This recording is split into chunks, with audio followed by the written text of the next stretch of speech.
அந்த வழக்கறிஞர் ஈசன் முருகசாமி அவர்கள் அஞ்சா நெஞ்சம் படைத்த பெரிய ஆர்வலர், விவசாயிக்காக போர் கொடுத்து பெருமகனார்.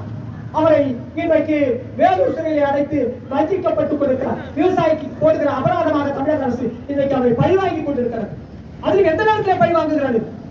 தமிழர் திருநாளா பொங்கல் திருநாளை நாம் பதிகட்டிக் கொண்டு விவசாய திருநாளாக கொண்டாடுகிற அந்த பொங்கல் திருநாளையே அவரை கைது செய்கிறார்கள். நாம் எல்லாம் அவருக்கு அனுதாபம் தெரிவிக்கிற வகையில கருப்பு கொடி வீட்டுகளில அந்த பொங்கல் திருவிழாவை கொண்டாடுகிறோம். எதற்காக? எத்தனையோ சங்கங்கள் ஏற்பட்டிருக்கலாம், லட்சம் சங்கங்களாக இருந்திருக்கலாம். இன்றைக்கு வருமானத்தில் ₹1 கூட அது செலவு செய்யாமல் தன்னுடைய சுழல் சிந்தனையாலும் சுழல் உழைப்பாலும் உழைத்துக் கொண்டிருக்கிற ஈசன் முருகசாமி வழியில் நாம் சென்று கொண்டிருக்கிறேன்.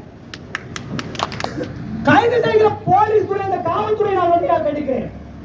ஏன் கைது பண்ற விவசாயிய? தமிழக அரசு அவரை உடனடியாக விடுதலை செய். இல்லை என்றால் எங்களுடைய போராட்டம் மிக வேகமாக நடக்கும் என்று இந்த நேரத்தை தமிழக அரசுக்கும் காவல்துறைக்கும் நாங்கள் எச்சரிக்கை